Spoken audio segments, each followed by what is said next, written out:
Bienvenidos a nuestra primera sesión de inmunología, la cual abarcará la respuesta inmunitaria, toda la cascada de inflamación, específicamente durante el proceso llamado sepsis. En nuestro primer caso, tenemos un paciente masculino de 29 años con datos claros de respuesta inflamatoria a nivel sistémico, como puede ser la presencia de fiebre, mialgias, artralgias, ataque al estado general, dolor, hipotensión arterial, taquipnea, taquicardia y una saturación arterial de oxígeno menor a la esperada para su edad. Asimismo, podemos encontrar a nivel clínico cambios del estado mental y crépitos basales bilaterales en los campos pulmonares y en sus paraclínicos leucocitosis, neutrofilia, plaquetas disminuidas en su cantidad, hiperglucemia y aumento de la creatinina para su edad.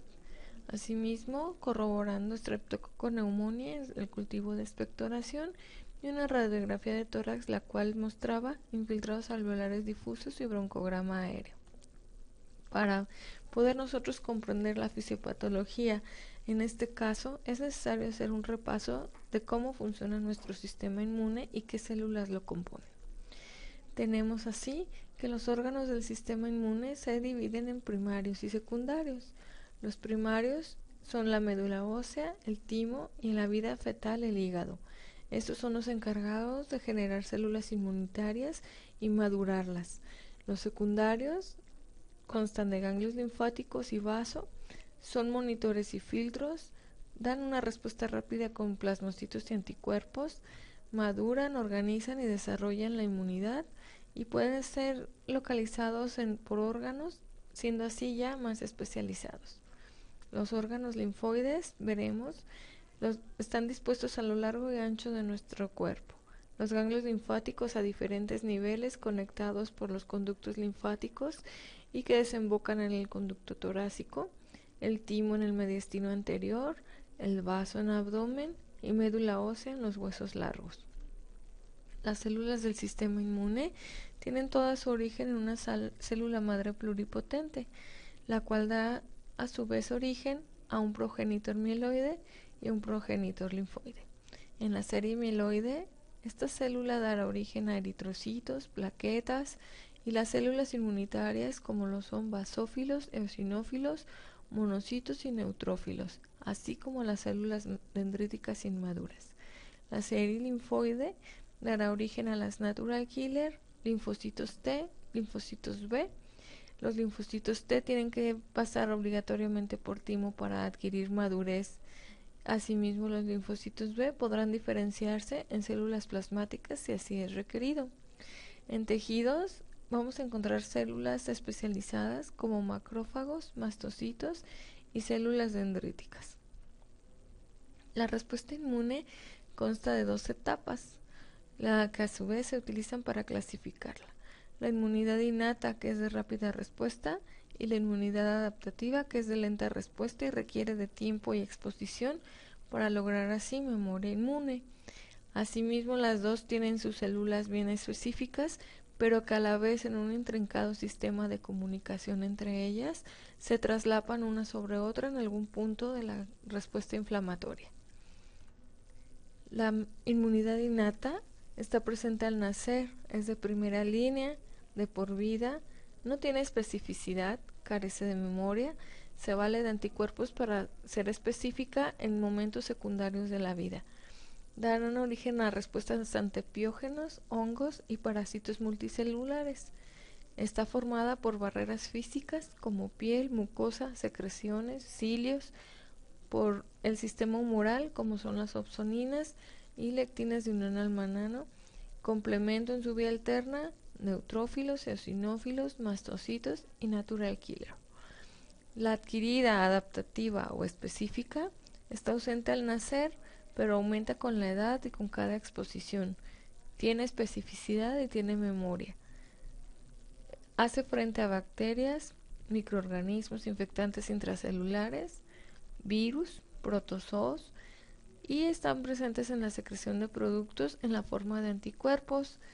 Se valen del complemento excepto en su vía alterna y son las encargadas de secretar células como linfocitos T y B.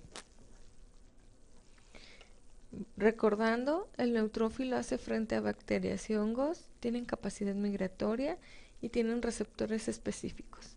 Se encargan de fagocitar, liberar enzimas proteolíticas, producir citocinas, liberar radicales libres. El eosinófilo hace frente a parásitos multicelulares, alergias, tienen capacidad migratoria, se valen del complemento para poderse activar y ser sus quimioatrayentes, se expresan con interleucina 3 y también son coadyuvantes a los T-helpers y la interleucina 5. Se encargan de la fagocitosis mediante anticuerpos en la superficie helmíntica. Asimismo, son capaces de activar linfocitos T a distancia, tanto que expresan CD4 o antígenos linfocitarios humanos tipo DR. Los basófilos y mastocitos son los encargados sobre todo de responder ante procesos alérgicos o autoinmunes. Tienen receptores de alta afinidad a inmunoglobulina E y se valen de histamina, leucotrienos y complemento para ejercer su función. Las natural killer hacen efecto sobre todo ante virus o contrarrestando o modulando el crecimiento tumoral. La clave de la fisiopatogenia de la respuesta inflamatoria sistémica es la sobreactivación del sistema inmune innato mediante complemento y mastocitos, y asimismo exponenciar la cascada proinflamatoria en respuesta a una infección severa o un daño tisular extenso, lo que lleva a una excesiva respuesta que caracteriza a la respuesta inflamatoria sistémica y, en caso de confirmarse una infección, a la sepsis. Así tenemos que es el huésped y su respuesta la que hace la enfermedad cuando hablamos de estas dos entidades. La respuesta inflamatoria sistémica, como estamos mencionando, es la respuesta del huésped que ocurre durante un daño tisular importante, generando una respuesta de estrés general, y en caso de la sepsis habrá siempre una infección demostrable y puede ser manifestada sobre todo clínicamente. Así tendremos cambios en la frecuencia cardíaca, tanto con bradicardia como taquicardia, cambios en la frecuencia respiratoria, predominando la taquipnea, cambios en la temperatura, predominando fiebre, pero también puede ser con hipotermia, leucocitosis, pero también leucopenia, y a nivel de gasometría arterial predominantemente tendremos datos de hipocapnia, que es la disminución de la presión arterial de CO2, o de hipoxemia, que es la disminución de la presión arterial de oxígeno. Asimismo, cambios en el estado mental a mayor gravedad, mayor cambio, y cambios en la tensión arterial, siendo su máxima manifestación el estado de choque. Asimismo, puede culminar en disfunción orgánica múltiple. Veremos lo que ocurre cuando tenemos un primer golpe.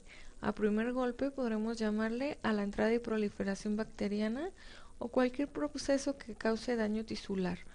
Así tendremos que el reconocimiento será primariamente por la inmunidad innata y tendremos las diferentes vías de la cascada de la inflamación con la señalización, activación de células inmunes, quimiotaxis de células inmunes, opsonización y fagocitosis de los gérmenes que se trate o los antígenos que se traten, y la activación de mastocitos. Veremos que el daño tisular o la presencia de bacterias o sus productos iniciarán la cascada mediante una activación de receptores de patrón de reconocimiento activados, que asimismo activarán ya sea patrones moleculares asociados a patógenos o proteínas intracelulares mediadoras de células muertas, también llamadas alarminas. Estas serán por tejido dañado. Así tendremos que se activarán a su vez patrones moleculares asociados a daño que están presentes en los linfocitos tipo TOL, que son linfocitos T. Para que esto ocurra, tiene que haber proteínas celulares de reconocimiento. En el caso de los diferentes tipos de gérmenes que conocemos como cándidas, que son hongos, bacterias gram negativas o gram positivas, veremos que son diferentes las proteínas que darán pie a la manifestación de los linfocitos tipo TOL. Así tendremos que cada tipo proteico activará un linfocito tipo TOL, como se muestra en esta gráfica. Los más frecuentes son los receptores de manosa para hongos, las proteínas NOT1 y 2 de las bacterias gram negativas, las caspasas para los virus, lipopolisacáridos para los gram negativos, péptidoglicanos para gram positivos y flagelina para las bacterias que se encuentran flageladas. ¿Pero qué son los linfocitos tipo TOL? Son linfocitos T que se subdividen a su vez en grupos para cada tipo de receptor, que son 2, 4, 5 y 9 los más significativos.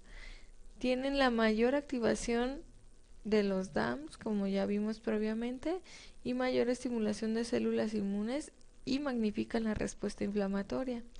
Activan complemento, se retroalimentan de manera negativa con el complemento 5 activado. Es el principal mediador de producción de citocinas y generador de lo que veremos posteriormente llamada tormenta de citocinas. Activan las plaquetas de manera intravascular y activan asimismo la presencia de neutrófilos intravasculares. Al realizar esto empieza la primera cascada de atrapamiento de patógenos o de antígenos anormales y que formando una red de fibrina, activando consecuentemente los factores de coagulación para poder atrapar a estos microorganismos o a estos antígenos anormales y responder así de manera primaria a la presencia de los mismos. El complemento tiene su máxima expresión sobre todo a nivel de complemento 5 activado, que es un inmunorregulador más potente, pero como recordarán hay diferentes proteínas de complemento y también el complemento 3 activado tiene importancia en esta cascada. Son encargados de la opsonización, activan la cascada de la coagulación, estimulan la producción de citocinas y estimula la producción de factor inhibitorio de migración de macrófagos, o MIF. El factor inhibitorio de migración de macrófagos es un pivote en la regulación de la inflamación sistémica y local. Es secretado por los leucocitos principalmente y es inducido por endotoxinas, exotoxinas, productos bacterianos, la expresión de factor de necrosis tumoral, interferón gamma o el complemento 5 activado. Asimismo, es capaz de activar los macrófagos y las células T. Para esto se vale de una enzima que es la tautomerasa, que es sobre todo proinflamatoria. Se expresa en los linfocitos tipo TOL4 en los fagocitos. Previene la apoptosis dependiente de la proteína P53 de los macrófagos activados, sosteniendo así la inflamación. Su mecanismo de acción no es claro, pero se sabe que requiere que haya endocitosis, reconocimiento del antígeno y transducirá CD74 y CD44. El factor inhibidor de macrófagos interrelaciona el sistema inmune con el endocrinológico y veremos que potencializará el tono colinérgico y antagoniza la inmunosupresión esteroide endógena, los cuales asimismo el cortisol y todos los esteroides endógenos lo retroalimentarán de forma negativa. Tenemos así que correlaciona directamente con la severidad de respuesta inflamatoria y sepsis. La proteína High Mobility Group Box1 es expresada y secretada por los macrófagos, monocitos y neutrófilos. Se excreta por las células necróticas o el citoplasma de las células afectadas tras acetilar el núcleo intracelular. Es excretado ante respuesta al factor de necrosis tumoral, interleucina 1b, interferón gamma y el aumento del tono colinérgico del sistema nervioso autónomo. Es regulado por el factor nuclear kappa beta, interactúa con las proteínas de reconocimiento, es proinflamatorio y permeabiliza las barreras epiteliales y para mayor actividad se une la interleucina 1b. También actúa como acarreador de las proteínas de respuesta rápida de los linfocitos T tipo TOL. Es de liberación prolongada, semanas o meses posterior al daño primario y resolución por lo que se ha tomado como un marcador de sepsis y pronóstico. Últimamente se le ha dado bastante importancia a la presencia de la interleucina 17. Esta es proinflamatoria, es secretada por linfocitos CD4, neutrófilos, linfocitos CD8, natural killer y los T ayudadores. Incrementan los niveles de interleucina 1B, interleucina 6 y factor de necrosis tumoral. Provee información entre linfocitos y fagocitos con mecanismos todavía no bien conocidos y dirige la respuesta inmune contra las infecciones específicas, también con mecanismos no bien conocidos, pero a los cuales cada vez se le está dando mayor importancia, dado que es un factor clave para la posterior parálisis inmune observada cuando la sepsis se cronifica. En cuanto a complemento, podemos adelantar que el complemento 3 activado, 5 activado y 4 activado son las principales opsoninas que pueden manifestar actividad durante el proceso de la cascada de inflamación o durante un proceso séptico. Tienen valor pronóstico, como veremos, está implicado en toda la activación de la cascada inflamatoria, cubren su papel de opsoninas y citólisis a las bacterias, son generadores de parálisis inmune cuando se cronifica el proceso al que está dando pie esta respuesta y están directamente implicados en la presencia de cardiomiopatía por disminución de inotropismo durante los procesos sépticos o inflamatorios. Es un activador de la coagulación y propicia disfunción de neutrófilos, disminuyendo la señalización por apagado de señal, cuando esto ya es muy crónico. El factor nuclear kappa beta es un factor que se encuentra dentro del núcleo de las células inmunes, capaces de expresar cada tipo de citosina, cada tipo de proteínas de fase aguda, de quimoquinas, de factores de coagulación, de moléculas de adhesión leucocitaria, de enzimas, de inmunoreceptores, por lo cual poco a poco, conociendo más la patogenia de este tipo de problemas, se le da un peso importante como factor pronóstico. Su disfunción llevará a parálisis inmune, a excesiva inflamación, daño tisular exponencial o inducirá apoptosis o inmunosupresión. Pero ¿cómo ocurre la activación de los neutrófilos y cómo es su proceso de respuesta ante un insulto? Primeramente veremos que la quimiotaxis estará incrementada una vez que ya la respuesta primaria que mencionábamos de la red de plaquetas y neutrófilos que se activa de manera primaria.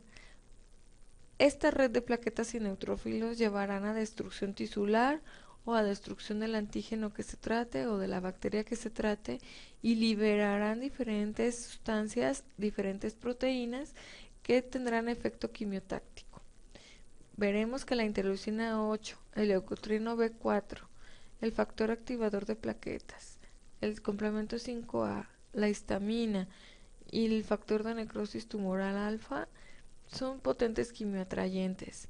Para que un leucocito logre su quimiotaxis y llegue al punto donde se encuentra la afección, veremos que es necesario que pase por diferentes etapas y sobre todo por la previa activación del endotelio con los quimioatrayentes en su superficie endotelial.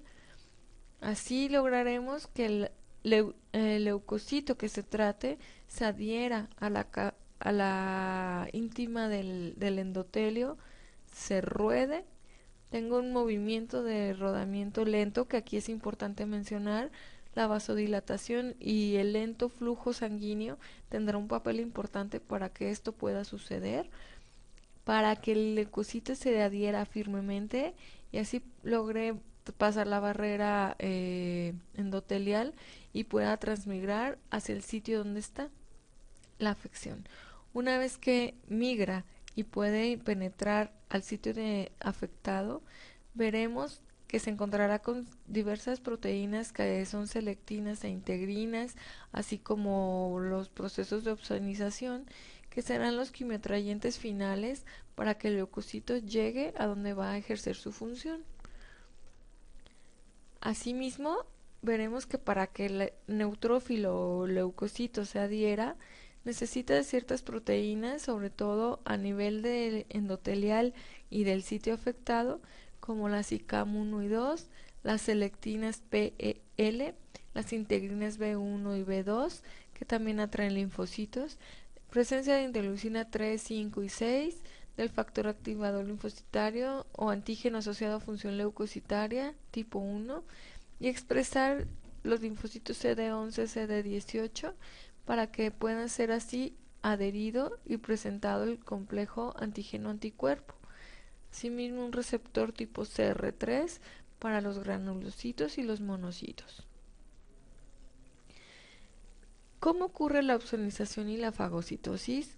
Recordar que las opsoninas son el complemento 3B, puede entrar la complemento 5A, la proteína C reactiva y los anticuerpos. Estas son las opsoninas por naturaleza, que tienen la capacidad de unirse a receptores específicos en un microorganismo o patógeno, sobre todo los anticuerpos, y pueden llevar a presentar, por así decirlo, a un neutrófilo o a un macrófago o a cualquier célula inmune que fagocite a este microorganismo ya opsonizado.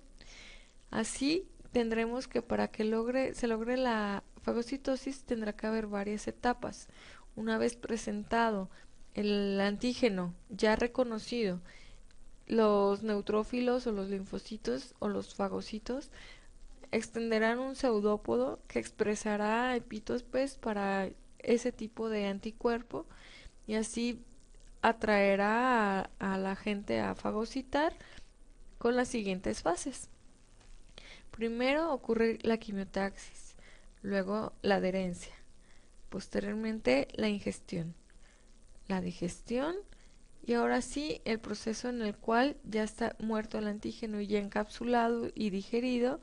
Este o se guardará como cuerpo residual que no es digerible, el cual posteriormente será exocitado, o se diluirá parcialmente dentro del citoplasma del fagocito. Entonces así tenemos que primero deberá ocurrir la opsonización, los pseudópodos que se extienden, la producción del fagosoma. Dentro del fagosoma, una vez encapsulado ese antígeno, la liberación de lisosomas, las cuales son lisosimas, catepsinas y mieloperoxidasas, que tendrán como finalidad digerir ese antígeno.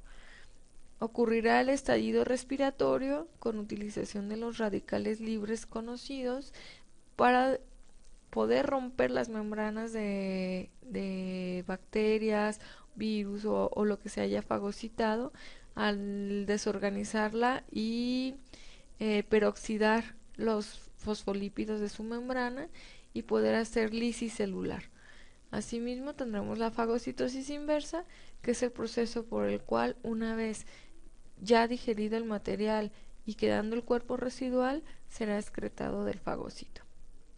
Este proceso es importante debido a que así como hay liberación de lisosimas y catepsinas y mieloperoxidasas en el fagocito, este mismo al ser destruido, ya sea por el proceso infeccioso, por apoptosis o cualquier mecanismo por el cual se ha destruido, dañará el tejido sano donde se encuentre la inflamación. Como veremos, tiene importancia en el desarrollo de la disfunción orgánica múltiple. Asimismo, ocurre la activación de mastocitos, el cual se cree que es un paso fundamental para la cronificación de la respuesta inflamatoria ante la sepsis o ante cualquier insulto tisular. Es un mediador de inflamación crónica. También juega un papel importante en la respuesta de alergia y tiene un papel importante ya que activa la fosfolipasa A2, que activa otro proceso de inflamación e incrementa asimismo exponencialmente el daño tisular. Veremos que tiene evidentes funciones tanto para la producción de inmunoglobulinas, adherencia de leucocitos,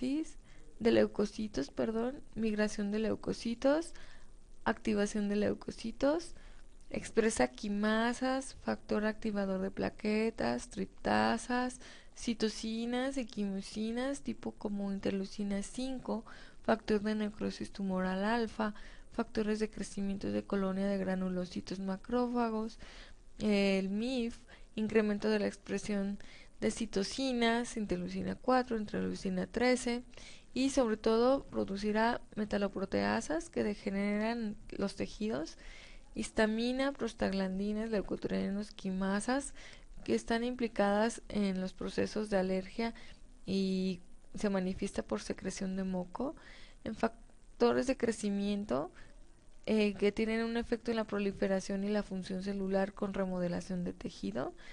Estas mismas histaminas, prostaglandinas, leucotrienos, triptasas y quimasas generan vasodilatación y edema importantes en el tejido que se trate, inflamándolo aún más. Las citocinas también generan broncoconstricción a nivel de árbol bronquial.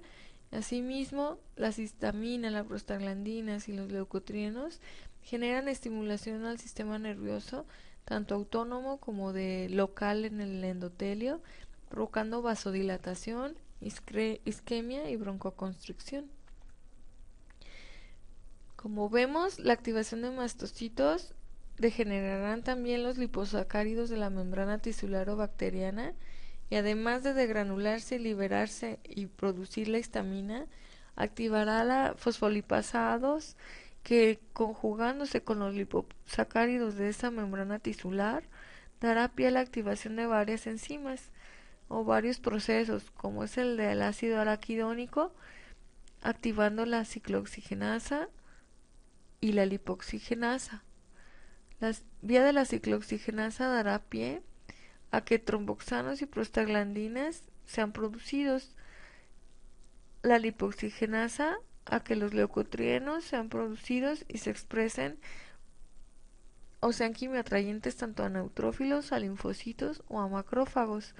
Así veremos que la vasodilatación también se verá favorecida por la producción de óxido nitroso y favorecerá la migración leucocitaria y la aparición de fiebre. La activación de la fosfolipasa A2 también influirá en que el factor activador de plaquetas lisogliceril active a la acetiltransferasa y así se active el factor activador de plaquetas, y este tendrá un componente de función en el músculo liso también, lo que dará pie a broncoconstricción, aumento de la permeabilidad vascular, a la activación plaquetaria y a la activación de neutrófilos. Los lípidos libres de esas membranas que fueron destruidas serán generadores de dolor y broncoconstricción por sí mismos. Toda esta cascada podrá explicar las manifestaciones cuando ya un paciente llega a choque con hipoperfusión profunda, hipotensión arterial importante, hipoxia, cronificación de la inflamación, disfunción orgánica y manifestará la potencialidad de secuelas. A este nivel fue toda una respuesta mediada por la inmunidad innata, pero llega un momento en que la inmunidad adquirida es activada, y esto es cuando el antígeno es presentado al ganglio linfático local, se produce un complejo antígeno-anticuerpo y entonces entra en juego el complejo mayor de histocompatibilidad. Aquí, los linfocitos TH que son reclutados por las células dendríticas que ya reconocieron el antígeno se diferenciarán y manifestarán sus diferentes maneras de producir inmunidad. Se manifestarán o se dividirán en TH1, TH2 y toda la serie de los linfocitos TH17. La producción de anticuerpos específicos a los antígenos presentados ocurrirá a partir de esta fase, así como el desarrollo de la memoria inmune. Y tendremos que el paciente resolucionará su problema o se cronificará debido a la potencialización proinflamatoria o lo que llamamos segundo golpe. El segundo golpe llevará a su vez a la activación de otras vías inflamatorias que cronificarán la respuesta inmune. Segundo golpe puede ser una inflamación nueva por daño tisular, por diferentes mecanismos a los que esté expuesto el paciente, por comórbidos del paciente o complicaciones que nuevamente propicien la cadena de proinflamación. La más común, una infección nosocomial, y que casi siempre será por gérmenes oportunistas. Asimismo, se potencializará la respuesta inflamatoria hasta el paso que ya vimos y podrá resolucionarse y llevar a memoria inmune, o podrá progresar y cronificarse y llegar hasta la disfunción orgánica múltiple o a una adaptación del sistema inmune llamado CARS, o incluso a la inmunoparálisis con anergia. Este es un esquema donde vemos lo que ocurre cuando se presenta el antígeno a las células que se encuentran dentro de los ganglios linfáticos. Veremos que la célula de presentación antigénica manifestará epítopes en su membrana celular y tendrá que presentar el antígeno al receptor del complejo mayor descompatibilidad dado, a diferentes receptores de los leucocitos, al antígeno linfocitario, a CD8, CD3, diferentes epítopes que tienen una célula T. Así veremos que se irán diferenciando de acuerdo a lo que se vaya estimulando, ya sea que el agente infeccioso vaya en un macrófago y el macrófago quede activado, ya sea que ese linfocito T ayudador se divida en ayudador 1, ayudador 2 o 17. El ayudador 1 manifestará interferón gamma e interleucina 2 y dará origen a la respuesta de origen celular, toda de linfocitos. O el T ayudador tipo 2 manifestará interleucina 3, interleucina 5 o factores de crecimiento de granulocitos macrófagos, manifestando así este tipo de células. O manifestará interleucinas 3, interleucina 4, interleucina 13, manifestándose por la producción de eosinófilos, basófilos y linfocitos B. Los linfocitos B producirán anticuerpos y degranularán mastocitos. En la interleucina 4 y la interleucina 9 directamente estimularán a los mastocitos. La activación de los CD4 dependerá de los efectores de polarización y la estimulación dada. Si tenemos que la interleucina 12 manifestará los T helpers tipo 1, que a su vez manifestarán interferón gamma, factor de necrosis tumoral alfa y leucotrienos B. Si la estimulación es vía interleucina 4, se desarrollarán o se diferenciarán a T helpers tipo 2 con manifestación o producción de citocinas tipo interleucina 4, 5 y 13, o el factor, la interleucina 23, la interleucina 6 o el factor beta dará pie a la diferenciación a T helpers 17 con manifestación de interleucina 17. Y el factor beta también dará pie a linfocitos T reguladores que lo manifestarán a sí mismo, o interleucina 10, la cual es la clave para que la respuesta inmunológica se vaya a la anergia, a la inmunoparálisis o antiinflamación. Veremos así que la activación de neutrófilos y macrófagos, así como de mastocitos, estimularán la producción de otros mediadores, como factores lipídicos o especies reactivas de oxígeno.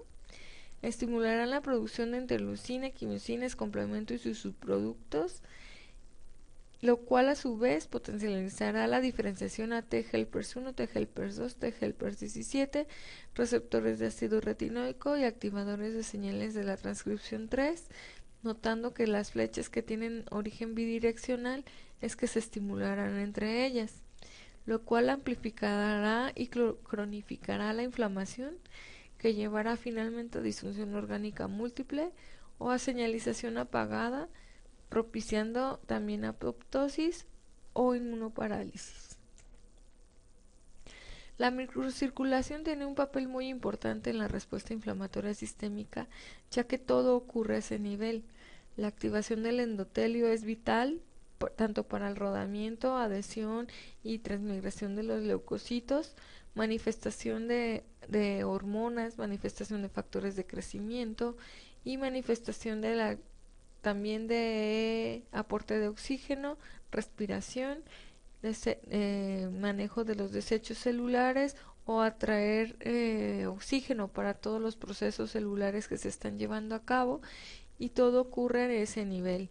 Entonces, dependerá de la vasodilatación o la reactividad a vasopresores de una arteriola para manejar así los aportes o no de oxígeno, aportes o no de neutrófilos o otras células inmunológicas o incluso citocinas. Veremos que la disfunción endotelial y la microtrombosis de manera continuada llevará a disfunción orgánica múltiple, y que es fundamental la adhesión y agregación de neutrófilos en las vénulas por su flujo lento, y es donde más ocurre la vasodilatación, llamándose así a este tipo de procesos distributivos. Veremos que la activación de la trombina intra y extravascular y la activación del factor tisular llevará a un depósito paulatino y sumado de fibrina microvascular. Así, tendremos oclusiones de microvasculaturas sumadas que conllevarán a disfunción orgánica paulatinamente. Y asimismo veremos un consumo plaquetario de factores de coagulación que podrían manifestarse por hipocoagulabilidad, desarrollando hemorragias en nuestro paciente. La coagulación intravascular diseminada es la manifestación mayor en cuanto a lo que se refiere a la microtrombosis paulatina y sumada a nivel de la vasculatura. Esta será llevada a cabo por diferentes mecanismos, donde todo conlleva a una activación de la vía de coagulación, sobre todo mediada por el factor tisular, activación plaquetaria por el factor activador de plaquetas, activación de la coagulación por el complemento 5 activado y descenso de los niveles de función o de concentración de la proteína C activada, proteína S y los factores inhibitorios de plasminógeno. Esto veremos que paulatinamente conllevará a un gasto de los factores de coagulación y a tendencias hemorragíparas finalmente.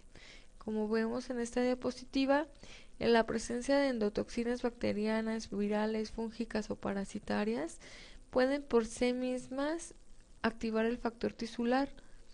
Los monocitos pueden activar el factor tisular o inhibir la proteína C activada, que es nuestro anticoagulante natural. Una vez activado el factor tisular, el cual también puede ser activado por interleucina 1, factor de necrosis tumoral, y la interleucina 6, este activará al factor 8 indirectamente y principalmente al factor 7, que a su vez llevará a activación de la vía de la coagulación por la vía común del factor 10. Habrá gasto de trombina, depósitos de fibrina, la fibrinolisis estará inactivada o disminuida y esa fibrina no podrá ser removida. Esta microtrombosis llevará a fenómenos isquémicos y finalmente muerte celular y disfunción orgánica. Los activadores de trombina que podemos nosotros encontrar es la interleucina 1b, factor de necrosis tumoral, interleucina 6 y potentemente el complemento 5 activado. Los activadores de factor tisular serán expresados por un aumento del endotelio en cuanto a la expresión de este factor per se, aumento de la expresión de células subendoteliales, fibroblastos y células de inmunidad circulantes, y los monocitos, como ya habíamos visto, que son suprarreguladores del factor tisular, o la presencia propia de las endotoxinas de ciertas bacterias. El endotelio se volverá completamente protrombótico en su íntima, ya que expresará mayormente al inhibidor de plasminógeno tipo 1, al inhibidor de fibrinolisis activador de trombina, favorecerá al consumo de antitrombina 3, consumo de proteína C y S, e inhibirá directamente a la proteína C, perdiendo así la trombomodulina o su acción, e interferirá en su acción por el complejo de High Mobility Group, BOX1, y el complemento 5A a su vez también será un potenciador importante para inhibir a la proteína C y su efecto anticoagulante. Asimismo, dentro del endotelio habrá un incremento en la expresión del factor 22 por el complemento 1 activado.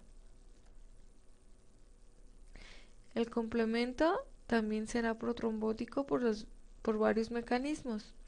Modifica las membranas celulares exponiendo los fosfolípidos, los cuales per se van a poder activar al factor 7 o factor tisular. Es activador de plaquetas, induce al factor tisular, al inhibidor de plasminógeno tipo 1.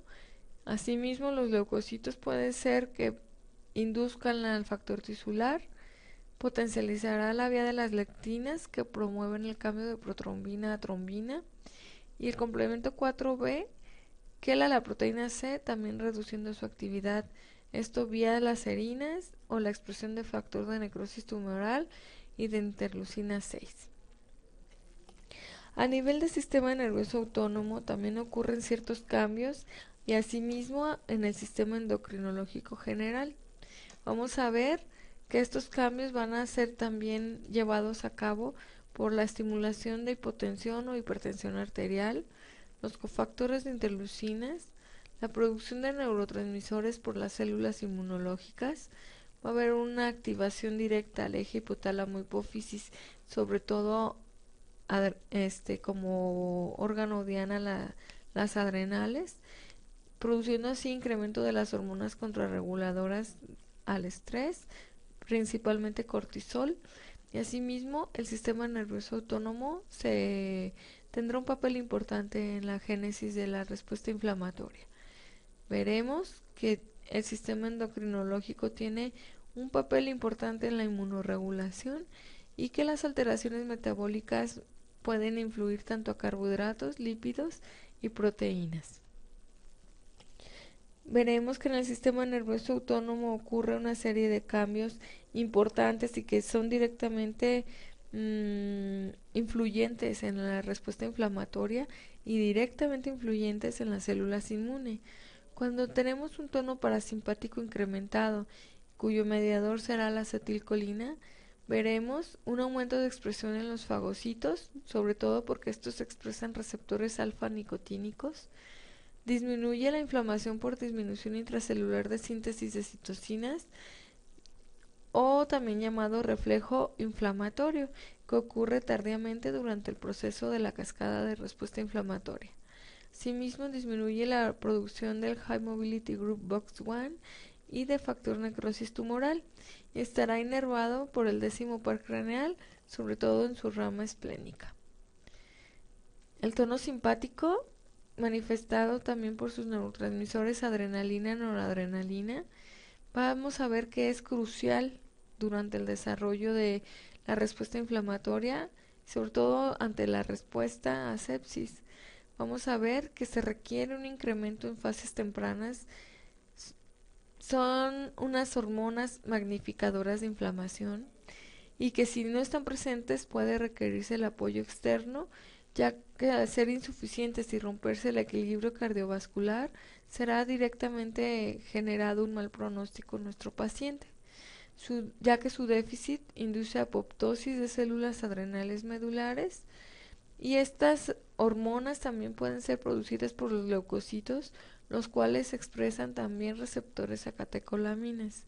Así se ha visto que tiene un efecto tanto autócrino y paracrino entre las células inmunes, es decir, son un medio de comunicación entre ellas y están directamente implicadas en el aumento de la expresión del factor nuclear kappa beta.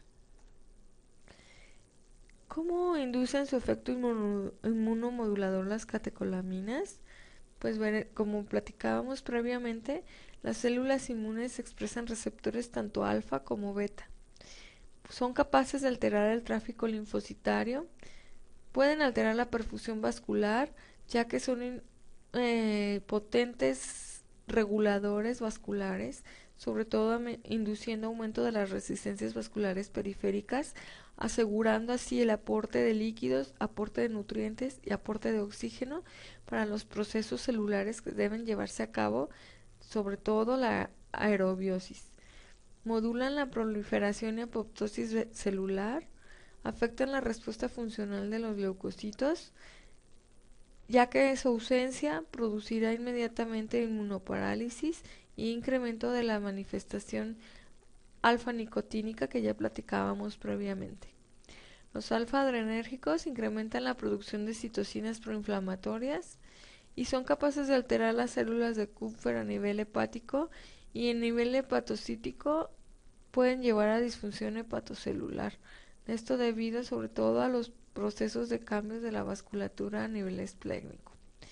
Estimulan crecimiento bacteriano en el sistema gastrointestinal, lo que puede manifestarse como bacteremias.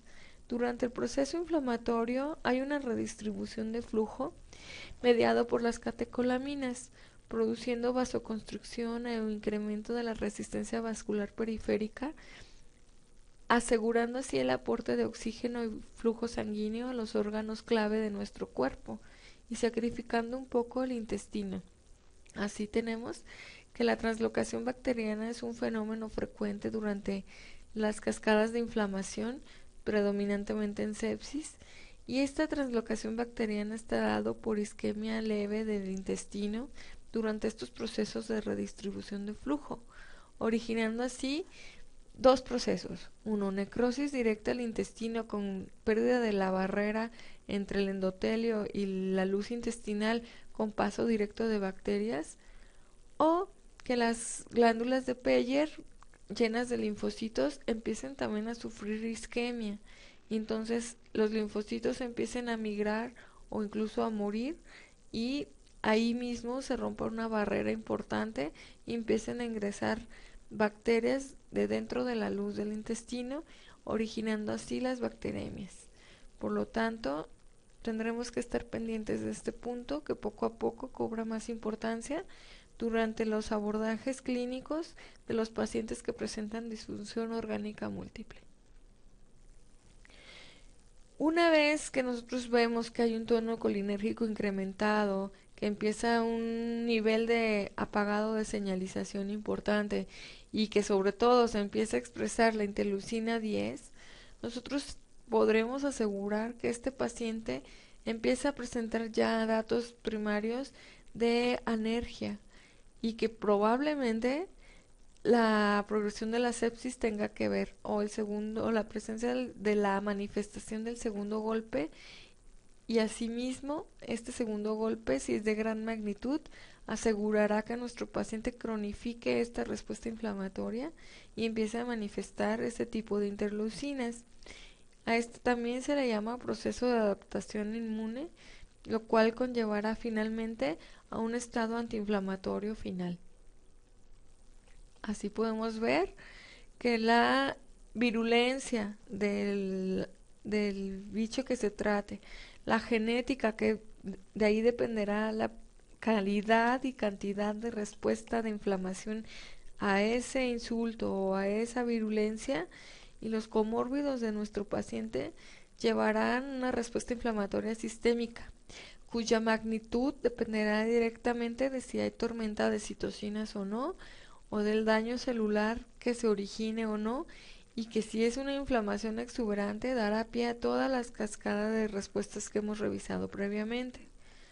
Pero asimismo, esa respuesta inflamatoria, si se cronifica, puede llevar a un estado antiinflamatorio o incluso a inmunoparálisis, apoptosis, inhabilidad de erradicar la afección primaria y el desarrollo de una nueva infección, sobre todo por oportunistas, y que volverá a estimular al sistema inmune yéndose o hacia un estado inflamatorio o hacia una persistencia del estado antiinflamatorio si ya no hay manera de que haya mejor respuesta por parte de nuestro paciente.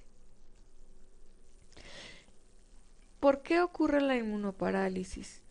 La inmunoparálisis ocurre por pérdida de células efectores inmunes, por anergia o tolerancia inmune, y que aquí se expresa importantemente la interleucina 10, el factor de crecimiento beta, y hay decremento de citocinas proinflamatorias. Asimismo vemos que en este proceso la apoptosis mediado por las caspasas incrementa la muerte celular tanto programada como de aquellas células a las cuales encontramos en ciclos celulares ya envejecidos, aumentando así la inmunosupresión del paciente. Veremos que las principales caspasas que originan estas respuestas son dos, la 8 y la 9.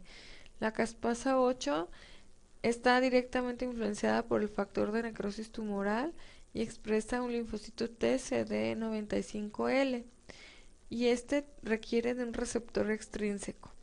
La caspasa 9 dependerá de la presencia o no de radicales libres, radiaciones o quimioterapia, y estarán sobre todo manifestándose a nivel de la activación de un receptor mitocondrial, manifestando caspasa 3 y el CD95 intracelular, lo cual lleva a una muerte celular adelantada. Asimismo, esta muerte celular adelantada, como ya mencionábamos, puede ser debida a un movimiento de ciclo celular envejecido propio de la célula efectora, a una activación propia de la apoptosis, o que la bacteria, predominantemente bacteria, sea la que origine la muerte celular adelantada. Las caspasas pueden ser del 1 al 12 y las principales la caspasa 1, 4, 5 y 12. La caspasa 1 es proinflamatoria, está directamente implicada en el procesamiento de citocinas, es quimioatrayente, y cuando se activa el inflamosoma dentro de una célula efectora predominantemente neutrófila, la caspasa 1 va a inducir la producción de interleucina 1b e interleucina 18. La caspasa tipo 3, como ya vimos, va a llevar a apoptosis y está completamente implicada en los trastornos de contractilidad miocárdica de las fases tardías de sepsis y en la expresión del factor de necrosis tumoral.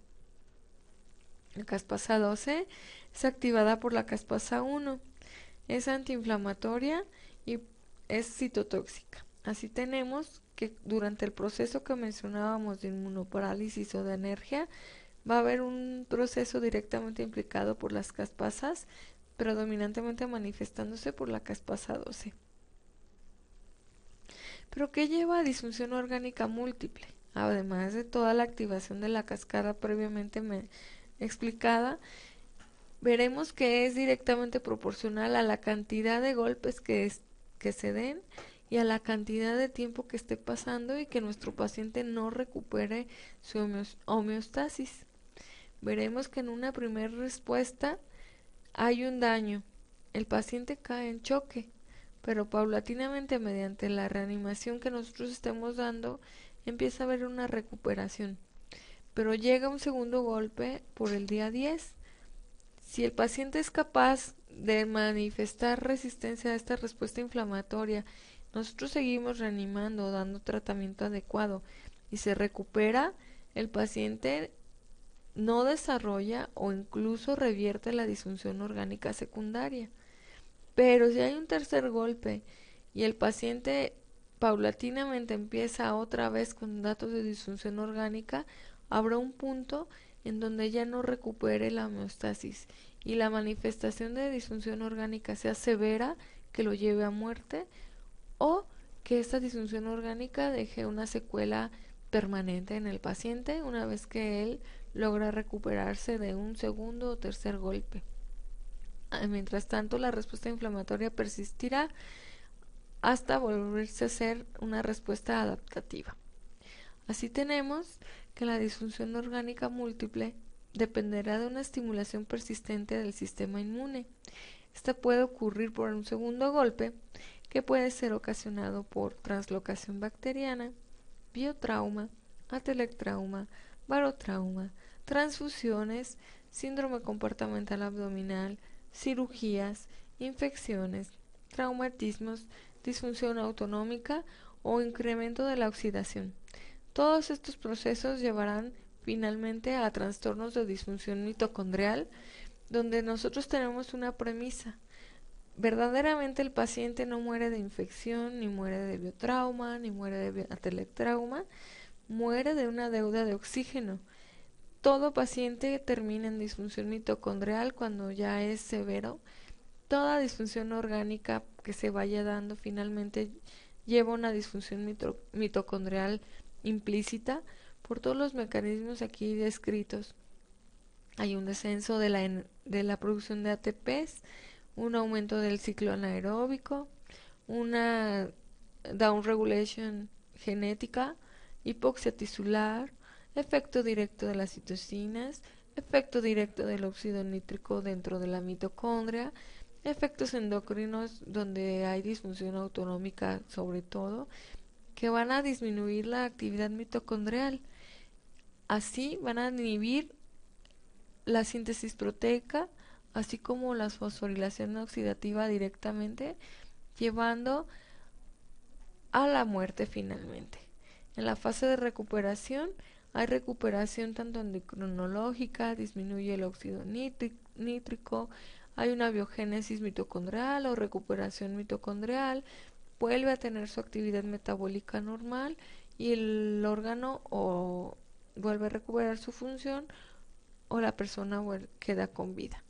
Así tenemos pues que en los procesos inflamatorios o séptico el tiempo es oro. Tenemos que evitar que el daño microcirculatorio sea sumatorio y llegue a la disfunción orgánica. Tendremos que abordar el estrés oxidativo para evitarlo y tendremos que abordar la disfunción autonómica, ya sea esperando con tiempo y recuperando el tono con adrenalina, noradrenalina y asegurando la perfusión tisular. Los tipos de disfunción orgánica que podemos nosotros encontrar es la disfunción renal, manifestada por oligoanuria o aumento de azuados, disfunción neurológica, con cambios del estado mental que pueden ir desde la somnolencia hasta el estado de coma, pasando por la agitación o psicosis. La disfunción hematológica, manifestada por linfopenia y disminución plaquetaria o consumo plaquetario. La disfunción hemodinámica, manifestada preponderantemente con hipotensión arterial o choque, o incluso trastornos de contractilidad cardíaca que lleven a insuficiencia cardíaca aguda congestiva. Disfunción pulmonar, cuyo prototipo será el síndrome de insuficiencia respiratoria agudo, o una manifestación un poco más leve de este síndrome, que es la lesión pulmonar aguda. Asimismo, la disfunción hepática estará presente con daño hepatocelular preponderantemente y finalmente hasta trastornos de conjugación de bilirrubinas con patrones colestásicos. Una vez terminado este punto, tendremos que hacer visita obligada a un tema donde la inmunodeficiencia cobra importancia. Si estamos hablando de que nuestros antígenos más frecuentes son virus o bacterias, hongos, protozoarios o helmintos, nosotros veremos que si no podemos hacer una buena respuesta o nuestro organismo no tiene capacidad de responder al estímulo directo de este tipo de agentes o incluso durante procesos de daño celular, mínimo una cirugía, nosotros tendremos que conocer que la inmunodeficiencia es importante de abordar. Tendremos que conocer los efectos que tendrán a nivel tanto de niño como de adulto y veremos que hay inmunodeficiencias muy comunes, tanto primarias como adquiridas. Veremos que cuando tenemos inmunodeficiencia humoral, estas son las más frecuentes y tienen un 50% de incidencia y estarán manifestadas por infecciones senopulmonares, de mucosas o procesos autoinmunes. El mecanismo es muy frecuente que sea combinado, ya que si no hay activación de la memoria innata, de la inmunidad innata, y hay trastornos celulares, veremos deficiencias combinadas. Clínicamente y típicamente, la respuesta humoral es ante bacterias, hongos y encapsulados. Entonces, cuando ocurran infecciones repetitivas con este tipo de gérmenes, tendremos que hacer abordajes de deficiencias humorales. Cuando tengamos gérmenes intracelulares como salmonela o micobacterias o virus, tendremos que pensar obligatoriamente en trastornos de inmune celular. Cuando tengamos procesos tumorales o granulomatosos, también pensaremos en inmunidad celular, pero sobre todo a nivel de células de natural killer. Si estamos pensando que hay trastornos de complemento, veremos que los gérmenes más comunes son los encapsulados y hay un trastorno a nivel de las Los datos de alarma para sospecha de inmunodeficiencias son aquellas infecciones severas recurrentes, falla de tratamientos convencionales en pacientes relativamente sanos o sin factores de riesgo, el retraso del desarrollo en niños, ausencia de linfadenopatías o tejido tonsilar a pesar de que las infecciones sean muy serias. Es recomendable revisar una de las bibliografías que se mencionan debajo en pie de foto de esta página, ya que abarca todas las inmunodeficiencias primarias y sus mecanismos de acción, así como los gérmenes involucrados más frecuentemente. En conclusiones, podríamos pensar que sabemos que bajo la respuesta inflamatoria hay envuelta una compleja interrelación de diferentes sistemas biológicos y tipos celulares, resultando en una severa desregulación de la red inflamatoria que es tiempo dependiente. Nuestro paciente cursa con datos de choque séptico, fundamentado en hipotensión arterial menor de 90 a 60 milímetros de mercurio.